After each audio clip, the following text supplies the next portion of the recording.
Good morning to you from our very handsome new studio. There's a huge and fascinating dilemma facing the country this winter.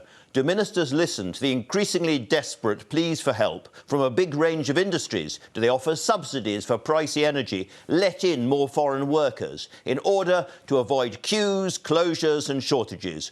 Or do they hang tough, as the Prime Minister said he would last week, and force company bosses to pay higher wages here? Stick with the policy or flinch and then fold?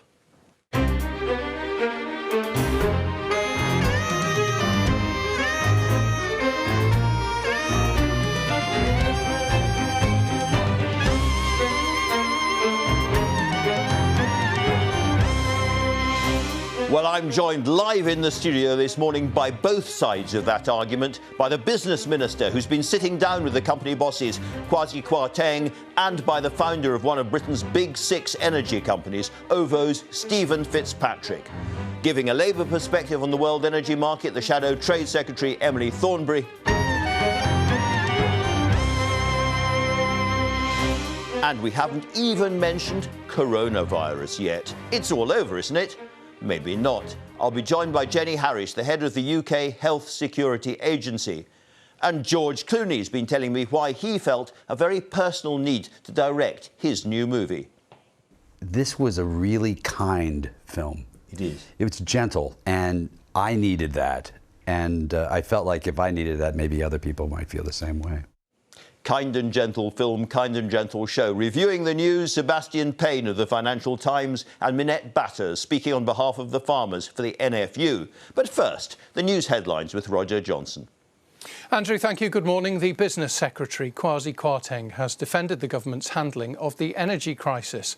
Several energy suppliers have described the price cap system for regulating household bills as not fit for purpose amid spiralling gas costs. But writing in today's Sunday Express, Mr Kwarteng said that it would remain in place to protect consumers. The French authorities are calling on the British government to honour its promise to pay them more than £50 million to help them to try to stop migrants crossing the Channel by boat. Hundreds of people have made the journey in the past 2 days, leading to further tensions between France and the UK.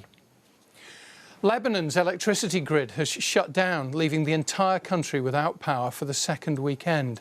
Officials say that it's unlikely that supplies will resume before Monday amid an ongoing economic crisis. The blackout began yesterday after the country's two largest power stations shut down due to a shortage of fuel. The variety of plant and animal life in the UK is so depleted that it could cause an ecological meltdown. Scientists at the Natural History Museum say that the UK only has 53% of its biodiversity left, ranking in the bottom 10% of all countries. The researchers say that the consequences could mean a future where nations are no longer able to produce enough energy, food or timber to meet the needs of their populations. And in boxing, Tyson Fury has knocked out Deontay Wilder to retain his title as the WBC heavyweight champion of the world. Fury knocked Wilder out in the 11th round of their bout in Las Vegas. That's it from me. The next news here on BBC One is at 1 o'clock. Back to you, Andrew. Tyson Fury. What would happen if politicians had sort of names they'd made up to represent themselves? A very interesting thought, as ever, to the front pages, however.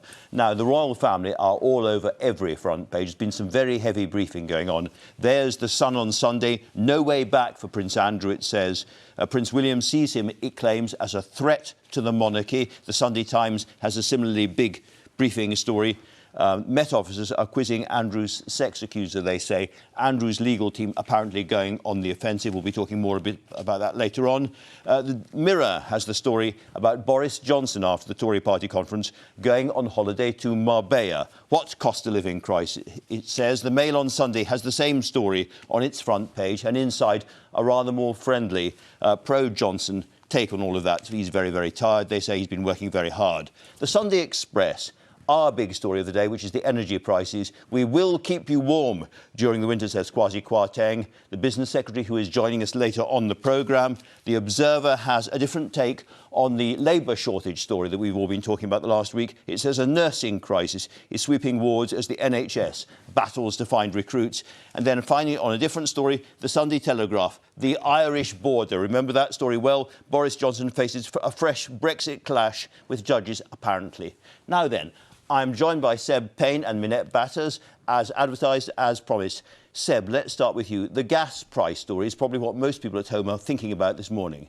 Indeed, and in the Sunday Express, Kwasi Kwarteng, the business secretary, has written an article saying that he will make sure people can have energy they can afford throughout the winter, and he references the energy price cap, which is under huge strain at the moment by rising gas prices. And he mentions in this article that the wholesale price of gas is 250p a therm, and the price cap is keeping it 65p. So that shows how much this policy is doing to keep prices down. But he is saying as well that they are not going to open up more gas from Russia with the Nord Stream 2, and instead the focus should be on developing the UK's nuclear industry and going green. But how long does that take? So that's decades ahead, isn't it? And we've all seen that terrifying spike in gas prices shooting up almost vertically, like some parts of the coronavirus epidemic, almost going right up like that. And the price cap, £139, I think now, that goes in April. So a lot of people will be wondering what happens to it then.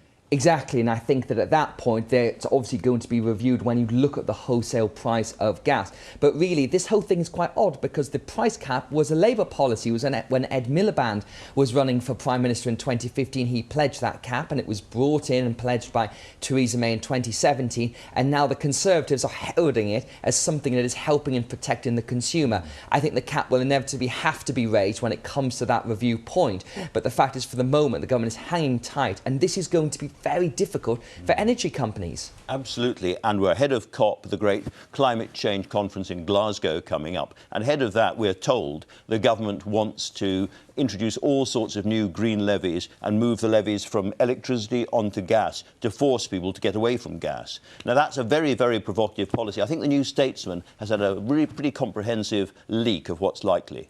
Indeed, that we've got, as you said, COP26 coming up, and the government's hopeful for a series of Glasgow breakthroughs I've heard about, where they will set a plan to get to net zero, not just the general aspirations. And this piece in the New Statesman here sets out what's going to be in the government's plan. And the most striking thing about this is the onus is very much on private individuals to get heat pumps, which even with government subsidy are going to cost £5,000 or £6,000 on individuals, to get people to better insulate their homes as well. And when you put that on top of the pressure on fuel bills, you do have to wonder how this is all going to chime together and whether voters are going to be happy paying all this money. I'm going to be talking about the effect of that on the Red Wall with you later on in this. But Minette, first of all, the briefing and the very long article in the Sunday Times magazine about Prince Andrew.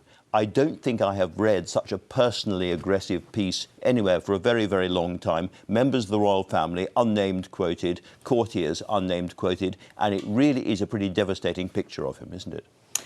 It is devastating, and, you know, the sword of Damocles, there's some headlines out there, as you say, front page of The Sun, and the briefing, not only by royal courtiers, but, you know, the royal householders itself, Prince William being quoted, and the drip, drip, drip. You know, this is going on and on and on. Stories of Prince Andrew hiding behind his mother's skirt up in Balmoral. It's really, really not good. And one's got to feel desperately, I feel desperately for the Queen in all of this as the story continues to run. That says that the story, which we were always told that Prince Andrew is her favourite child, isn't necessarily true. But in terms of kind of watching the hierarchy of the royal family and who's really in control, this seems a moment where Prince William is kind of gently shouldering his way to the front of the stage. It does look like that. You know, he's not a man that says very much in the public domain, and so when he does say something, you feel, well, this is him really putting a marker down, because he does tend to only speak up when he has got actually something that he wants to put forward. So, and then, of course, we've got Prince Andrew's lawyers coming back and saying, actually, you know, they are going to aggressively defend this. So it feels almost like the start rather than the beginning of the end. Now, the other big story that I've noticed this morning is about the vaccination of children. particularly in England, because we now have a lower rate of overall vaccination than some of the continental countries where we thought we were way ahead. You know, we were doing best, and now they're ahead of us, the French, the Spanish, the Germans and others. But that is above all because British children are not being vaccinated that heavily, are they? The piece here... Sunday Telegraph. Sunday Telegraph, child vaccination. I mean, Scotland, clearly, they've got a quarter of children vaccinated in that age group, 12 to 15-year-olds, 10% only in England. I think there's a combining storm here of education, parents feeling confident. You know, they're talking about only 40% of parents feeling confident to get their children vaccinated. So the education that needs to happen to get parents to feel confident. But you've also got, you know, access. There's Glyn Potts saying, you know, head of Newman Roman Catholic Church in Oldham, talking about the challenges of enough people to go out and do these vaccinations. So the perfect storm, again, of labour requirements, understanding, worries about the vaccine, creating this sort of perfect storm in England. Really interesting. We're talking to Jenny Harries about that later in the show. Now, Seb, I know that you've been up and down the Red Wall all winter in your Mini. Was it a Mini you were driving around trying to work out what voters were really thinking? I alluded at the top of the show to a big dilemma facing the government. Do they hang tough on their policy of keeping out foreign workers and all the rest of it? And do they hang tough on higher taxes? In some ways, they're a surprisingly left-of-centre government, at least fiscally at the moment. And Tim Shipman, who we always look to for really good long reads in the Sunday Times, has written about the red Tory problem that the Conservative Party now faces under Boris Johnson. Tell us more. Well, this is a very striking image you can see there with Boris Johnson lined up with some of the great communist figures of the past there. And I think this speaks to an idea of what is Johnsonism, that when Boris Johnson became Prime Minister, it was on that platform of getting Brexit done. Then in the 2019 election, he won that big majority by winning over parts of the UK, or England, I should say, that have never voted Conservative before. And as you said, I've visited a lot of those places for my book and to try and figure out what they want. And what's so interesting about Tim Shipman's long read here is, are there just too many inherent contradictions in what Johnsonism is trying to do? Because when you looked at his conference speech last week, he was straddling the left and the right. He was praising bankers and businesses and entrepreneurs on the one hand and pledging to keep migration down. And on the other hand, he was pledging more state spending and higher taxes. And it's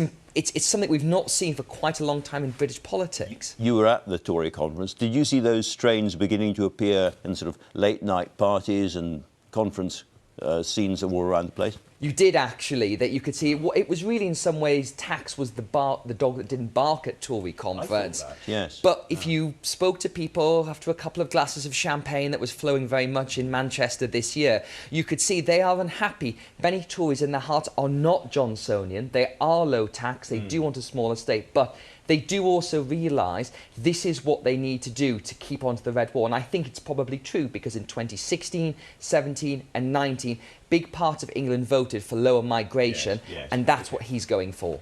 Minette, all week we have seen pictures of distraught pig farmers on our televisions. I had an exchange with Boris Johnson about whether there was going to be, in his words, a hecatomb of pigs being destroyed, 120,000, biggest cull, I think, in the history of British farming. And yet, those pigs haven't been mostly killed yet. And some people will be wondering, was this all just a bit of lobbying? Is this shroud waving? Is it really going to happen? It's most certainly not shroud waving. We know that 4,500 pigs are set to be slaughtered next week.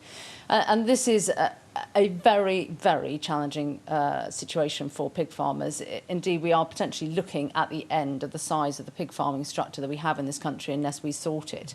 So the ask is, because we've got such a shortage of butchers in our processing plants, the ask is that we look at the visa scheme for the skilled workers and we look to lower the requirement on English. That would access the pool to the vital butchers that are needed to bring here at the moment. We've got agencies out in South America who are looking at it. We know there are people who can come here, but we need to be looking at that visa scheme now. I'm doing that now, right. Now, like a lot of people, I have been getting my fix of farming from a slightly surprising and unusual source, Jeremy Clarkson and Clarkson's Farm. It's been a huge hit. Do you talk to him at all? I do talk to him a lot. Indeed, he won most recently the Farmers Weekly Farming Champion, which was sponsored by us, for what he has done, bringing farming to an audience that had not been engaged. we're starting to understand farming, perhaps for the first time. Indeed, it's not my natural viewing, but I watched Clarkson's farm over the summer, and I think it shows how much strain the industry is under, the tight margins, the capital investment, and how you're open to elements out of your control, be it the market or be it the weather. Yeah. And the huge amount of pressure on time. We've run out of time here, but thanks both very much indeed. Very interesting indeed. And so to the weather, an absolutely gorgeous autumn day yesterday in London. Too gorgeous? Unsettlingly gorgeous? Over to Susan Powell in the Weather Centre. Susan. Thank you, Andrew. It may have seemed too good to be true, but actually we have another beautiful looking day to come today. Some early cloud across East Anglia and the southeast, but we are looking at skies clearing. This is a weather front that's sitting in place currently, but it's moving through, and behind it lots of sunshine already across the remainder of England, Wales, Northern Ireland and southern and eastern Scotland. Much drier, much brighter here than it was yesterday. Quite windy for western Scotland today. That will feed some showers into the coast. The winds gusting up to gale force potentially at times here. Some showers for the Northern Isles as well. Elsewhere, a little bit of patchy rain out of that front, but a lot of dry weather to come. Sunshine and still warm to the south, 19 or 20 degrees. Looking on into the week ahead, though, we are going to move into some slightly cooler air than we were sitting in last week. So our temperatures will come back to around average values for the time of year rather than above. And by the end of the night tonight, that cooler air will have worked its way south across the UK. So tomorrow morning, a little fresher than we've been used to. Temperatures in the mid-range of single figures. A little bit of rain to come in for Scotland again to start the week. But through the week ahead, not much rain actually to speak of. High pressure will sit to the south of the UK, meaning for many areas it will be dry. There'll be a little bit of early morning mist and fog, but I think we are going to see a lot more pleasant autumn sunshine in the next 5 days or so. Andrew. And that has to be good news. So far this autumn, 12 of Britain's energy companies have gone bankrupt. But the big six are still standing firm. Can they last? OVO Energy is the third largest with 4.5 million customer. Its founder, Stephen Fitzpatrick, is with me. So a very straightforward question to start with. Are you sure that you're going to make it through this winter? Yeah, we've been well hedged throughout the whole winter. We've been buying... That means you've been bought up energy. So hedging ahead of is buying ahead of time, yes. So we have about 4.5 million customers in the UK. We've been buying power and gas for those customers going back to the start of last year. And we hedge in advance, and unfortunately there are a lot of companies in the market that have sprung up quite recently. There's been some great competition in the UK market. Consumers have benefited, but I think over the last couple of years it's become too easy to get into the energy market. It's a very complicated industry, and I think some people have underestimated some of the risks and how complicated it is. So there are, unfortunately, a lot of companies having a hard time. There's probably going to be more to come. Well, I was going to ask you, what of the big six? If we have a really cold winter, are you absolutely sure the big six can survive?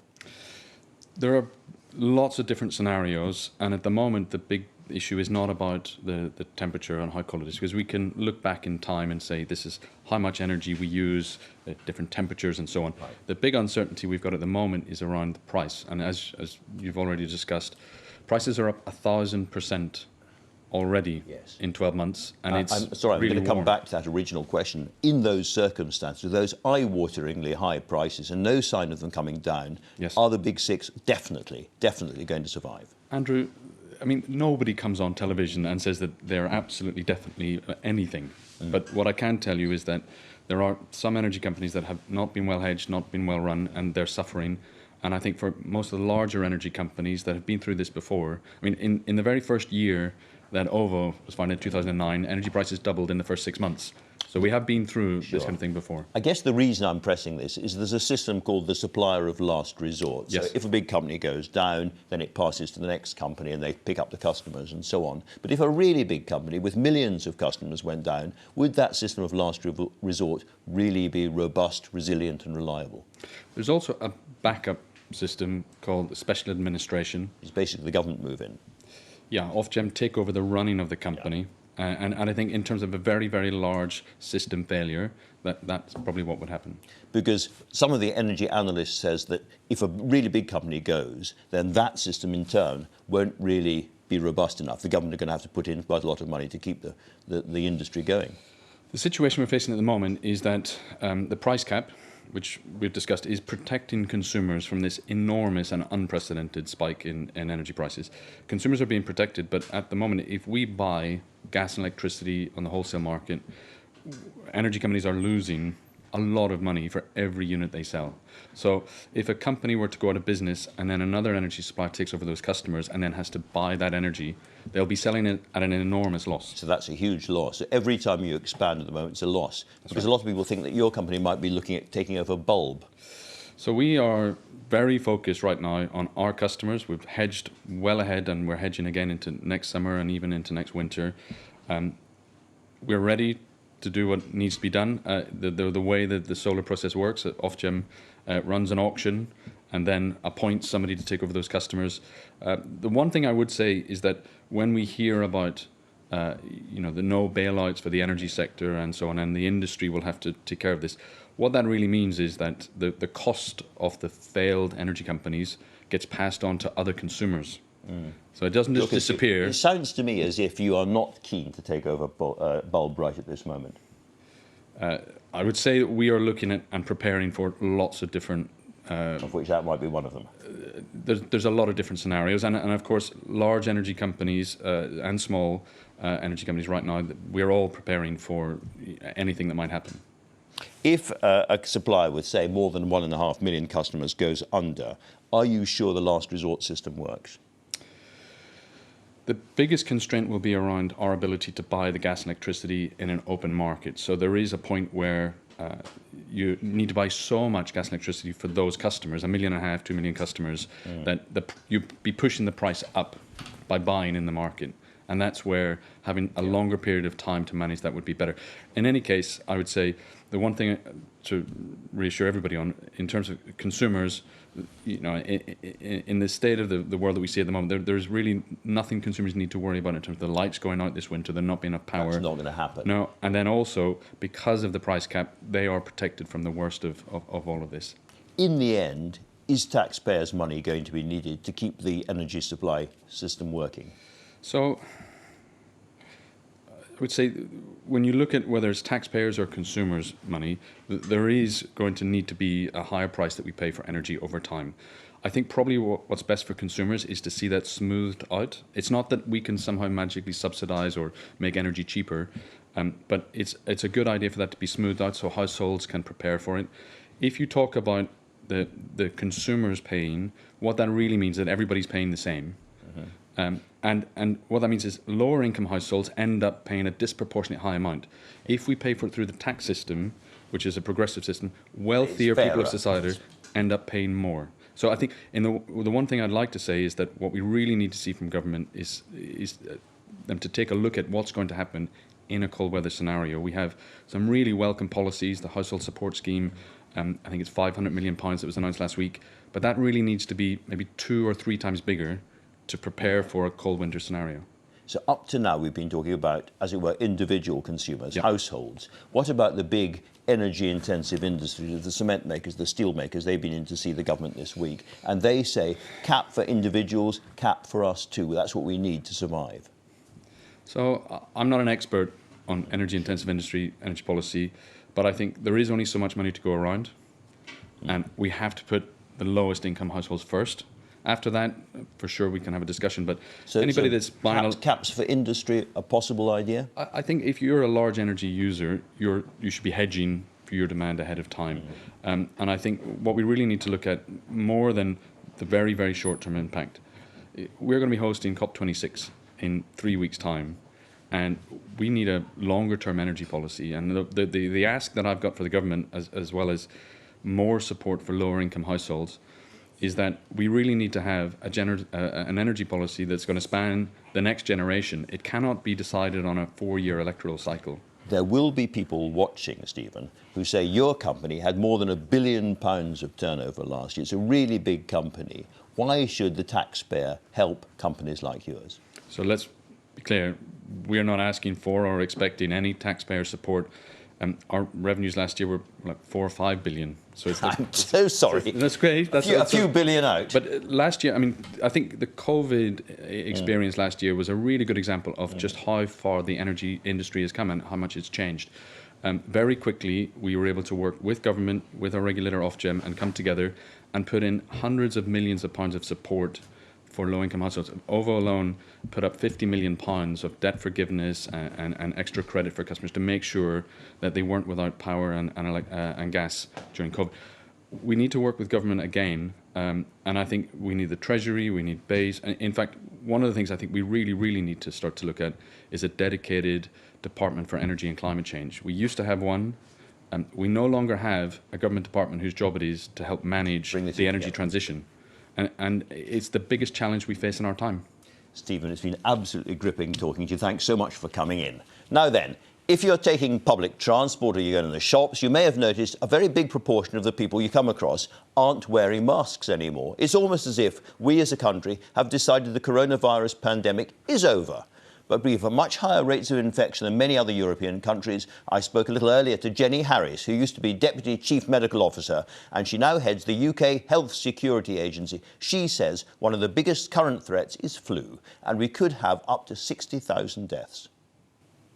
So this comes from their report from July earlier this year, which was a very helpful report looking at a number of variables for winter and recognising, of course, that we haven't had the flu exposure that we've had previously, so people are more susceptible. But actually, that is the upper range of their estimate, and it was between 11 and 60,000. So it is plausible, but it is one part of a model, and I think we need to think of it in that way. Not to focus on it too much. Now, because there hasn't been so much flu circulating, because we've been wearing masks and staying inside and all of that, I gather that makes it harder to be absolutely sure that this flu vaccine is highly effective on this particular strain of flu. As somebody who's had my flu vaccine, are you concerned about that? So it's a more uncertain year, but I certainly would be encouraging everybody to go and get to the vaccine. As usual, we work with WHO. We look at what's happened on the other side of the world, because obviously their winter season comes first.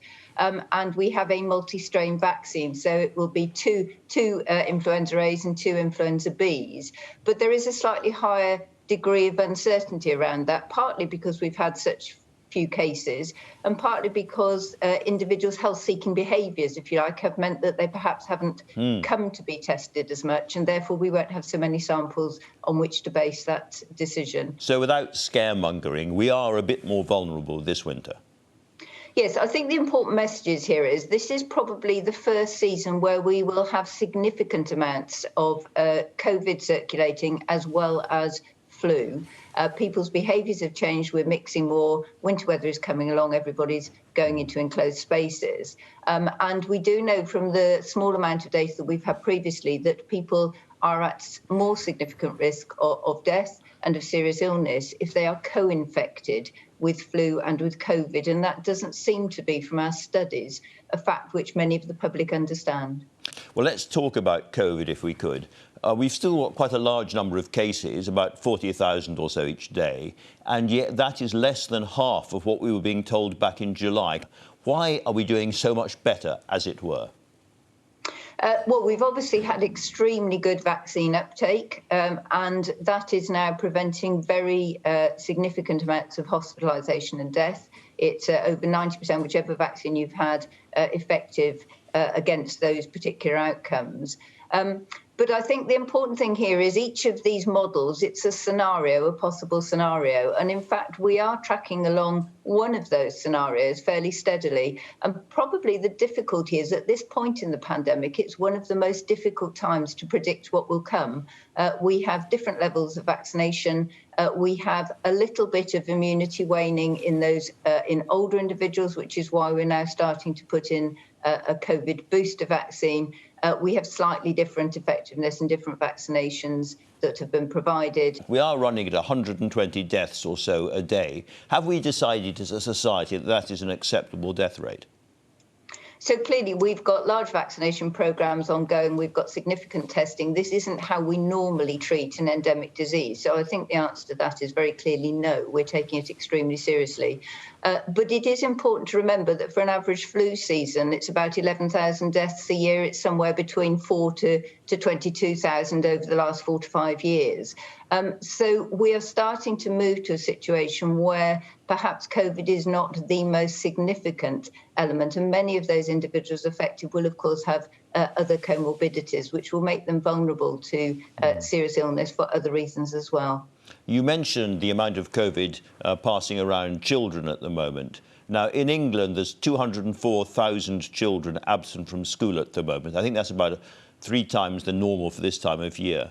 How seriously should we take the problem facing children, given that they're less at risk from the illness?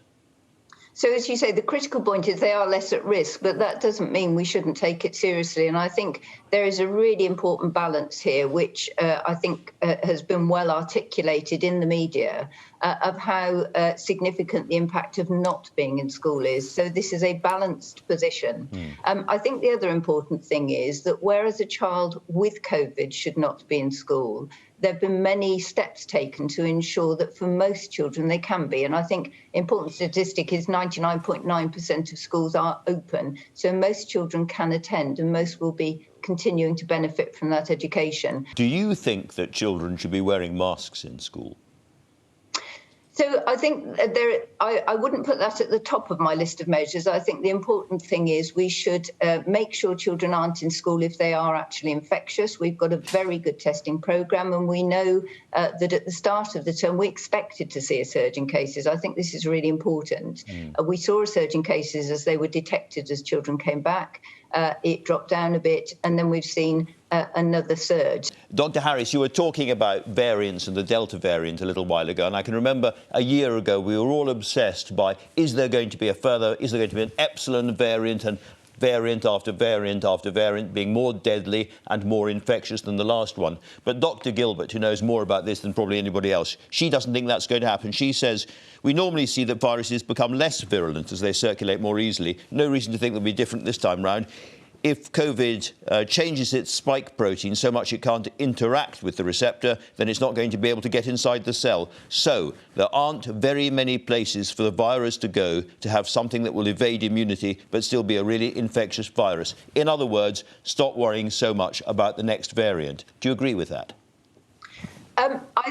Partly yes, but I think we should stay alert. So I think one of the interesting things we have seen is we've seen a number of different variants arise, and the ones which viewers will probably be most familiar with, the beta, for example, which was first diagnosed confirmed in South Africa. But what we've seen with beta is where Delta has come through and there has been a significant surge, beta has been suppressed, and we think that's happening now with mu and lambda. So with the dominance of Delta, it does look as though many of the other variants which have been detected are becoming extinct, and a number of variants under investigation have risen slightly. We've seen cases and they've become extinct. Now, while that holds, I think that's right, but I don't think it means we should be reducing our overall surveillance systems. We do need to stay alert to see. It's still very early days of a new virus. As ever, thank you very much indeed for getting up early in the morning and talking to us. Thanks so much. My pleasure, thanks. So let's now get a sense of what the Labour thinking is on some of the big issues. Emily Thornberry, Shadow Secretary of State for Trade. Emily Thornberry, welcome. Let me ask you, first of all, about these price caps. Yeah. All week, the big energy-intensive industries, the cement makers, the steel makers, the paper makers, the glass makers, have been saying, we need a price cap too. Do you agree with them? They have been saying we need something. There has been a debate as to exactly what it is should happen. I think that what's important is that Kwasi Kwarteng listens to what it is that business says. There is a certain amount of kind of briefing going on behind the scenes where Kwasi Kwarteng is saying warm words, quite like this, got to get it past the Treasury. The truth is we need to have a plan and they need to get on with it. But also the truth is we shouldn't be in a situation where we wait until there's a crisis and then react. We need to have proper planning. I'm sure that's true, but we are in this situation right now. We're in this situation right now. In the seat before me, right, was a guy from an energy company who said, what we should have is a Department for Energy and Climate Change. Now, excuse me, I was in that department, and what we said we should, and what we were doing was we were making sure there were new nuclear power stations. We were making sure that we had gas storage. We were making sure that we were insulating homes. All of these things were happening. We were making sure there was offshore and onshore wind. Hang on, this is really important. I know it's important, but we are where we are now. Yeah, I know. And but I'm just asking you as whether... opposition, it is fair for us to say that when we were in power, these were the plans we had. The government cut those. We now have another wave of crisis. This government has wave after wave of crisis.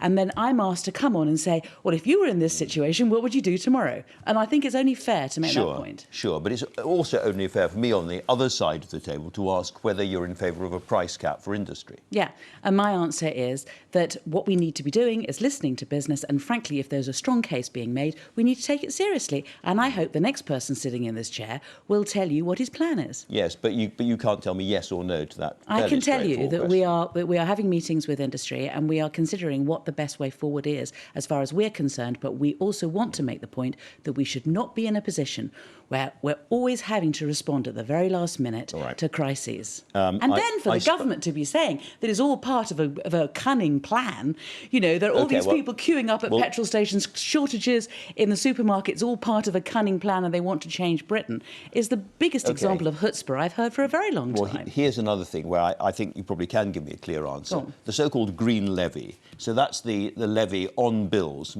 currently mainly electricity bills, to ensure that people change away from carbon-emitting fuel and heating to different kinds of more green fuel and heating. And there is a proposal that should move from electricity onto gas bills. Yes. What is the Labour view? Yes. So the Labour view is that there are a number of strands to this. The first thing is that we would not in current circumstances, well, of course we wouldn't be starting here, but we would not be allowing for the universal credit cut. £20 is basically the amount of money that most below average households pays in their fuel bills. So we certainly would not be taking £20 away from families each week. That's the first thing. These levies are really big, and I just want to know whether you would keep them on for, you know, the net zero goals and all the rest of it. The next thing that one needs to do is one needs to make sure that houses are properly insulated, and if they had continued with our programme of greener homes over the last 11 years, then we would have huge numbers of homes, millions of homes, that would now be insulated, because you can have the greenest type of fuel coming into your home, but if it's going straight out the window, it doesn't do anybody any good. All true. I was asking you a very straightforward question. You know. All true, but I was asking you... Let me ask you about something else. I talked to your leader, Keir Starmer, a couple of weeks ago, and he said he thought that if it was necessary, 100,000 visas should go for HGV drivers to come into the economy. Do you agree with him? I think that in the short term, we need to make sure that we have enough people doing the jobs. So, it isn't just HGV. There are obviously, as you know, there's a large number of other things. And so I was going to ask you particularly about social care, where it's away from the headlines, but there's 120,000 vacancies in the social care industry in this country. Do you think the visas should be available for them? I believe that that is what the government will do, and I think that what they will do is not just look to Europe, they will look internationally, and they will be bringing people in. And what they will also be finding is there will be greater numbers of vacancies because they're insisting that everybody has a vaccine. So that would be 220,000 people coming in. Well, I don't know for sure. And what about hospitality, where there's 180,000 vacancies? Listen, what we need to do is we need to have a proper plan. We have been telling the government that it's all very well delivering on Brexit, but you have to make Brexit work. And there are a number of ways that you need to be looking at. And we are warning them that they need a proper strategy. But it's a direct question about the number of visas that Labour would give to allow these shortages and these real problems in the economy and the social economy not to happen. Well, Boris Johnson says, I won't pull that lever. Would Labour pull that lever? What I would say is that we have a much more... I don't believe that when people voted for Brexit, they voted for us to stop having any immigration at all. I just don't believe that. I believe that what they voted for was for our politicians to be responsible for making those decisions. And they need to be making responsible decisions in a strategic way, and they're simply not. All right, Emily Thornberry, thanks very much indeed for coming in and talking to us. Now, apart from being an Oscar-winning movie star, George Clooney is a highly respected film director. His latest outing behind the camera is The Tender Bar, a coming-of-age tale about a boy growing up in small-town America during the 1970s and 80s. His father's walked out on his mother, and so the boy is taken under the wing of his Uncle Charlie, a bartender played brilliantly by Ben Affleck. When I caught up with George Clooney, I began asking him what attracted him to this particular story and why it was so personally important to him in recent times. We, as part of the human race, have been rather tough on one another for the last year and a half, or probably the last 5 or 6 years. And this was a really kind film. It is. It was gentle, and I needed that. And I felt like if I needed that, maybe other people might feel the same way. Dear Mr. McGuire, it is a great pleasure to inform you that the admissions committee has voted to offer you a place in the Yale class of 1986. What?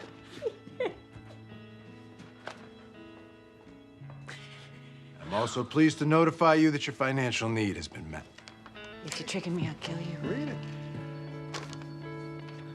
It feels, it's all sorts of things, but it's a nostalgic film for a kind of better America. Yeah. And it's an America where there are no iPhones, there are no tablets, there's none of that stuff. People are still focused on books. Mm-hmm. And to a certain extent, it seems to be a kind of hymn to what you would call the middle class, we call the working class. Sure. Yeah, well, it is. In fact, there was I think it's closer to, we would call it the working class there too, because they're struggling to get to the middle class, because there is a bit of class that plays out in this. There's a little bit of the have and haves not. There's a line in it where he says the real rich hide so people don't kill them, which is actually true. But there is a nostalgia, I think. It doesn't mean that we're right. We always look backwards and think, God, well, wasn't it nicer then? And, I would imagine if you were African American or gay or any number of things, the answer was no. So we are nostalgic for a time, but I'm not quite sure that it's factually correct. You've said you now want to be the painter, not the paint. Can you explain what that means? Well, directing's more fun. Again, the older you get, the roles change. And you have to accept that. You can't try and, soften the lens and look younger, and as we all would like to. Yeah, you're looking terrible, I have to say. Somebody said to me the other day, how do you feel about turning 60? And it's like, well, there's no options except dead, so I'll take 60. Yeah, I don't know. I enjoy having some control over. It's fun to be able to play with all of these different parts of the film industry. It's fun to be able to write and to direct and to so that you're not just participating in one element of it. I wonder, in terms of directing this particular film, directing Ben Affleck, who is Uncle Charlie, he's kind of the moral heart of this in many ways. Yeah. But, he's directed himself, and I just wonder, is that a slightly difficult relationship, directing somebody who is the director themselves? No, not for Ben. Ben, first of all, we won an Oscar with Ben for Argo. We're friends, and he knew that this was a part that he hasn't been offered before. This is a better part than he's gotten, and so he knew it. So he showed up, just ready to do it. And honestly, we're friends, so it's easy. It doesn't take much direction. He's a good actor. It's a good part. The hard part for us was directing in COVID, because this is a family piece. Yeah. So, it would be like as if we're all of us, there's other people in the room besides Andrew and I right now. If we were all like doing a scene, we've all got masks and face masks and everything, and we rehearse, and then you go action, and we all whip it off, and suddenly all of us are a family. Yeah. It's unusual. It's not the same way we're used to working, but you have good actors and it works out. And so this film is called The Tender Bar. And the assumption is basically that the best place for childcare is a bar full of elderly boozers. Right. Well, I'm Irish, so I think that that's exactly right. I think you've hit the nail on the head. I grew up in Kentucky, and I was a tobacco farmer, and I did a lot of stuff. And I also, my Uncle George, who I was named after, was a pretty good boozer, and he lived a lot of times on a horse track, a racetrack in Cincinnati, Ohio. And I would spend the summers working the racetrack, and I'd stay at his apartment, which was above a bar very similar to this. And I'd go down and, buy him a pack of cigarettes, and, all the same characters were in the bar. And so I grew up around that and understood it. And I have to say, I have a great fondness for that period of time. You're a man you're a Democrat, but you're slightly to the left, as it were, in American politics. Sure. You're a friend of President Biden. You've known him for a long time. Sure. And looking at his poll numbers, which are really quite bad at the moment, things have gone wrong. What would you say about what's happened to the White House since he's taken over, and what's happened to America since he's taken over? Well, I mean, you know, you can't. It's like taking a battered child and thinking everything's gonna be okay, and you know, his first day in school. There's a lot of things that have to be repaired. You know, there's a lot of healing that has to happen, and it's going to take time. Poll numbers come up and go down. I would expect them to go back up again. You know, Donald Trump's numbers went up and down. There's he's still there, prowling around in the rhododendrons. Sure. Yeah, yeah. You know, he's going to be a factor for a while. It's so funny because, you know, he was just this knucklehead. I knew him before he was, you know, a president. He was just a guy who was chasing girls. You know, every time you went out, he'd come over and be like, "What's the name of that girl?" You know, that's all he was. And the idea that there's this whole group of people that, you know, that they think he's the champion of, which he certainly can't stand in real life. But, you know, he's gonna play this out for a while, and we'll see where we go with it as a country. My hope is we have a little better sense than to do that again. My hope. We've talked about politics in the past and again today, and you're very fluent on this. At your age and stage, a lot of people are looking forward for the next big thing. Do you ever see yourself, like some other actors, going into politics? No. No, because I actually would like to have a nice life.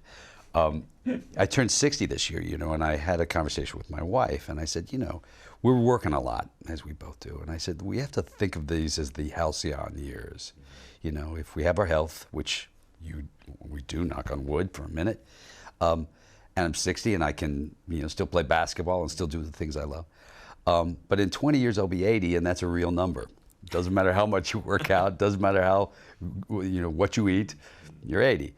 And so I said, we have to make sure we enjoy and live these years in the best possible way.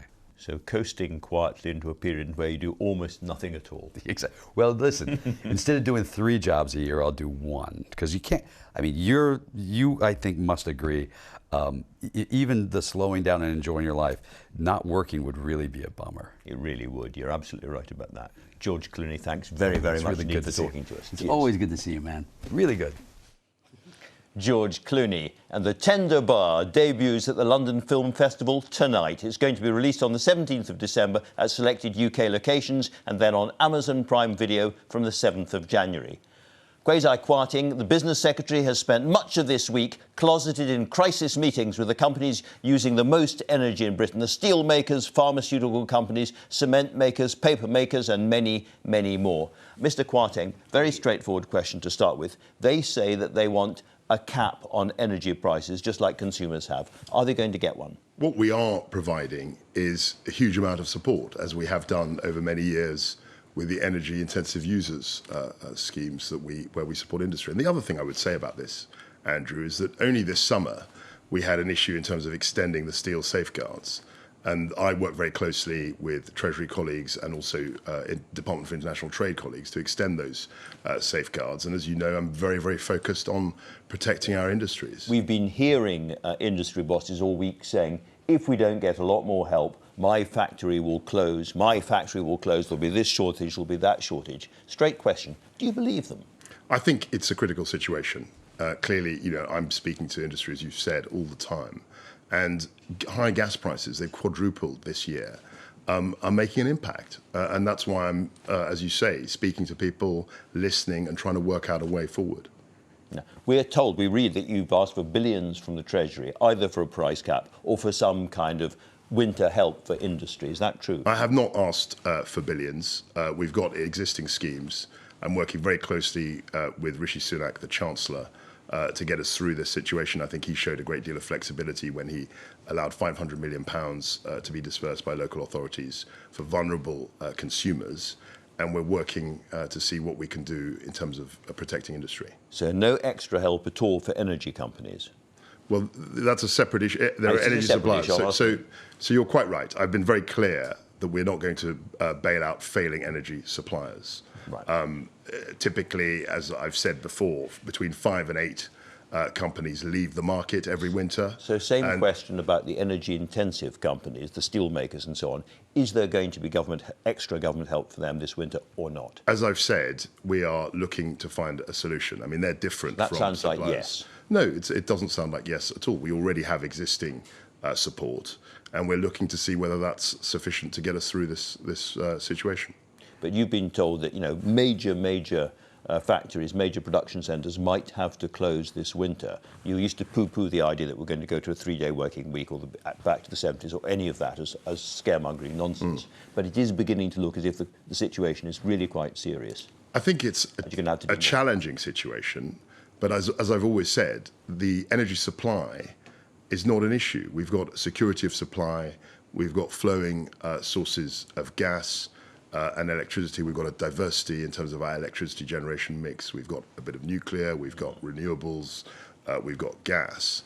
And through that mix, I think we've got a great deal of resilience. And this is a global problem, Andrew. I was going to say that. In the short term, like me, in a sense, you're just an observer of the international energy prices. There's nothing that you or the British government can do to bring those prices down. Well, there are two things. So there's the international gas price, which you've observed, is not in our power to change. You just have to watch it. What I can do is provide as much support as I can for industry and consumers. And as you will know, the key lever, the key way we protect consumers is through the price cap. You will also know that many of the industry players have suggested maybe we lift the price cap, maybe it's a temporary change to it. But I've been very resolute and clear that the price cap stays. A temporary change, you've said. A lot of the industry would like you to shift the next change in the price cap from April back to January. They say that would help them hugely. Is that something you're looking at? So let me be very clear about the price cap. The price cap was set in August for the 6-month period between the 1st of October and the 1st of April. That isn't going to change. Not going to change. That's not going to change. And I've been very clear about that. And the reason why it isn't is because we need to protect consumers. That's been my first and foremost objective, to protect consumers from the wild spikes in prices. Ofgem haven't ruled out that price cap going up by £800 in April. Is there a limit in your mind as to how high that could possibly go? Will you intervene if it's going up by £1,000, £2,000, £3,000? My primary focus, my 100% focus actually, is getting through the next few months. I can't speculate on what the price cap will be in the 1st of April to 1st of October period next year. It'll be set, as you know, probably in February. But of course, nobody knows what the wholesale price of gas will be in 4 months' time. So what happens if there's a really bad cold winter? Well, if there's a really bad cold winter, the price cap stays. So there's a limit as to how much consumers will pay. We also have but what about the companies? We also have winter fuel payments. And we've also got the warm home discount. So our primary focus, protecting consumers, particularly vulnerable ones, stays. With respect to the energy companies, there is pressure, as you've heard earlier in the programme. We've got what's called a SOLAR process, which stands for a supplier of last resort. It's been holding up pretty well. And but the real worries about that now, aren't there? Particularly, I mean, if several million customers are suddenly thrown into that system, costing billions and billions of pounds for whoever picks them up, there are real doubts in the industry whether that system can survive. So the system was tested, has been tested the last month, actually, and it exists, and it's important that viewers recognise this. It's existed for a number of years.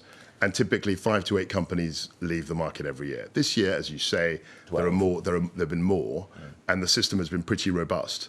And I speak to the chief executive of Ofgem, I speak to the industry every day, and we examine on a daily basis whether the system can withstand the companies leaving the market. And it has so far managed to do that. If one of the big 6 went, would the supplier of last resort system, are you absolutely sure, be resilient and robust enough to survive? I'm absolutely sure that we will have mechanisms to deal with that. That's not a yes. That's not no. Well, the supplier of last resort has worked very effectively up till now, but we're in new territory now. There is, but there are two levers, if you like. There's a supplier of last resort. There's a thing called the SAR, which is a special administrative regime. Between the two, we are confident that we can absorb whatever happens, and that above all, customers will have no disruption in supply. That's an important. Are you wargaming the collapse of one of the big 6? I speak to the industry, as you know, and I speak to Jonathan Brearley, who's the CEO of Ofgem, the regulator, on a daily basis, and I have done for the last 6 weeks. And we're always looking at ways in which the system might be vulnerable, but we're also increasingly confident that what we have now can see us through the winter. Are we going to see new levies on gas bills to fund low-carbon heating? No, we're not. We're not going to see that. You're not going to move the levies from electricity bills to gas bills? We're not going to do that, certainly in the period of the next price cap. Would you get rid of green levies entirely? Because some countries have done in this situation. I think when we look at the gas situation, our reliance on gas, the fact that high gas prices, they've quadrupled, have left us, the whole world actually exposed in this way.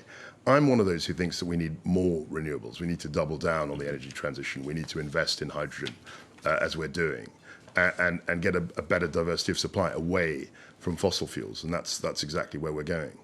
OK, can I ask you about another big issue facing the country?